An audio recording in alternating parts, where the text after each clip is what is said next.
There isn't a day that I'm not using my Evernote to be able to do what I do. It turns your own database of information into this AI-enabled creator, editor that you ever possibly imagine. And I know a lot of people struggle with this, is which tool is right for me. Luckily, there's an entire book dedicated to this, Building a Second Brain by Tiago Forte. Neil, what's the fuel for AI? Well, the fuel, I think, is knowledge. Knowledge, and that's turned into data. Oh, sure. Yeah. Yep.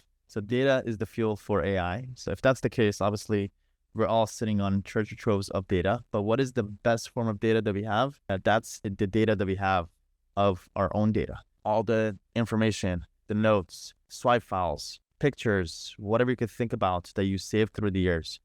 That is really valuable. And having some foresight a couple of years ago, I realized, wait a minute, I need to start putting my data together. And up until 2 years ago, I saved all my own personal data into my Dropbox, my work files in my Google Drive, personal stuff in Dropbox as a way to keep it secure. And I started bringing all of that data into Evernote. And the reason why I chose Evernote is because it's one of the most popular, if not it's actually the most popular, most used note-taking app in the world. And they were actually bought out by a pretty big company a couple of years ago. And I knew when they were bought out, they probably had a lot of ambitions to turn it into an AI product, or else they wouldn't buy it out probably. So again, foreseeing where this is going, hey, let's get my own data into Evernote. I started taking months. It took months to transfer over, but now very structured, organized, broken into categories of pretty much all my life notes when it comes to, I'm like looking at it right now, my insurance, my things about treasury bills, my investment accounts, things to have in mind when it comes to investments and all the different things, everything you could possibly think about. And now good news is a couple of months ago, AI started releasing their AI features. And I'm actually about to bring up what those features are. Number one is it's AI searched. So as long as you have your data in your Evernote database, there will never be an issue. It doesn't matter how you named it or where you put it in your files. You will quickly, just the same way that Google has a quick search, you'll to find anything. Same thing with your own data. So AI-enabled search when it comes to your own data. Number two, tidying up your notes. So yes, we have some notes that are super organized with headlines and things like that, but there are also notes where we're just throwing things in there. Well, you don't have to worry about it because in just by selecting the text and just basically tidying up the notes, is a feature that I'm actually looking at right now called AI Edit. You're able to clean up the notes, give it a headline, sub-headlines, give it the top takeaways, all that stuff within a minute, which is pretty cool. Also, there are some features with obviously summarizing, fixing typos, helping it write introductions, conclusions, and titles, translating, changing tones, but it basically just turns your own database of information into this AI-enabled, quick creator, editor that you ever possibly imagine. Yeah, I was an Evernote user for many, many years. I eventually transitioned to Apple Notes, which has made dramatic improvements, but doesn't have any of these features, for instance. And I'm reminded of something that a good friend of mine one time said, that he needed to offload his brain, and that's why he used Evernote. So he didn't want to retain information in his brain. That wasn't really an efficient way to do things. And so he started just dumping everything he could into Evernote. And I did the same thing eventually with Apple Notes. But part of the problem is that you get this hodgepodge, as you were saying, of data. It's in a nice cabinet, so to speak, a nice filing cabinet, but it's a mess. And I recently went through my notes and I realized, like you said, some are really tailored and beautiful and works of art, and others are just pure junk in terms of their physical appearance. This would be an enormous game saver to take that, run it through the AI features, get it to, like, a lot of times I would clip something from a legal journal, right? And say, I want to save it here in a note, and I'll digest it and read it later. And of course, I never get around to it. And now you multiply that by hundreds and hundreds of times. Now you just have this database of random information that you don't really know what to do with. Running it through AI Edit to get it to summarize, to format it, to write an intro and a conclusion to just highlight specific points and pull out the key features. That's unbelievably helpful. Then it goes on. I know you've told me that it will help organize those notes and help you with being able to format them and create templates from common types of features. And now you're really getting to the point where I'm offloading my brain, and it's not just all thrown into a file cabinet. It's actually organized by a tool that does it really, frankly, better and faster than I could ever do.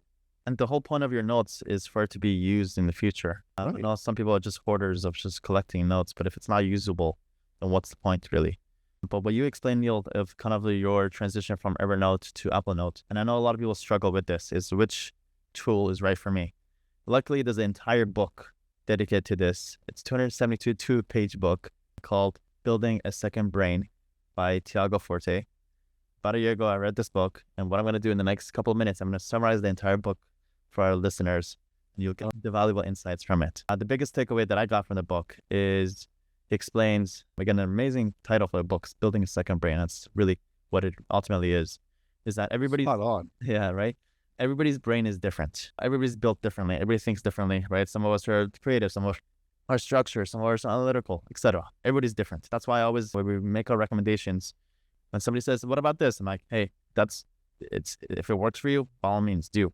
And that's part of having understanding that everybody's different.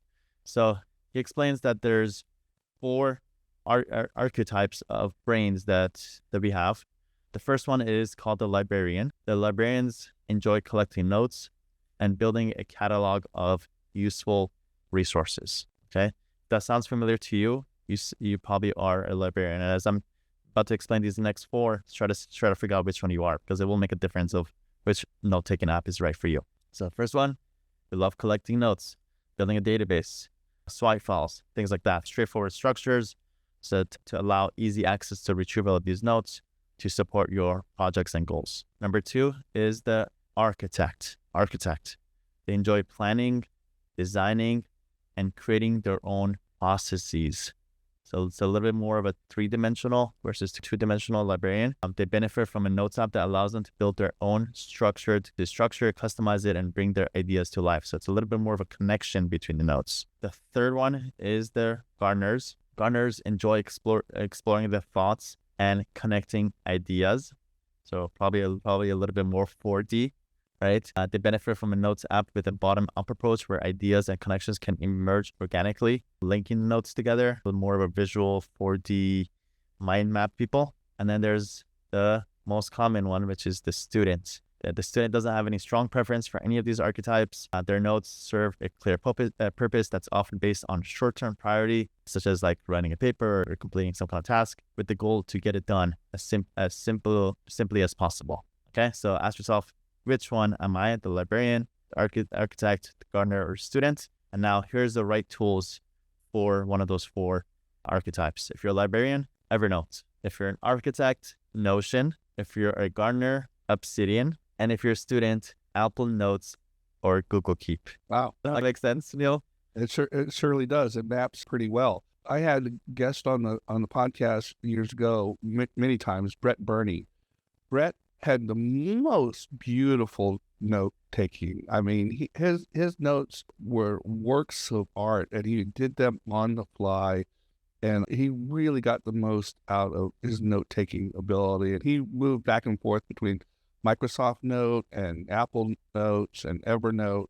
I don't know where he landed these days. I haven't spoken to him in a while, but that would be interesting. So I like that delineation. What note taker are you? I'm somewhere between librarian and gardener. But I think what intrigues me about the Evernote AI features is to take a look at all that data and to make it more usable and structured, cleaner. It might lend itself to be moving into a different note-taking dominion. So I'm interested in that. Totally. Might be whatever it is. Definitely the answer is one of those for all of us. And there are huge benefits. For me, there isn't a day that I'm not using my Evernote to be able to do what I do. I use it as a valuable resource for and for everything, essentially. Well, and I think the key thing is when you start to use it as your second brain is to be able to access it quickly within the flow and the context of what you're doing. And this type of enhancement, I think, will do nothing but make that more realistic. Definitely.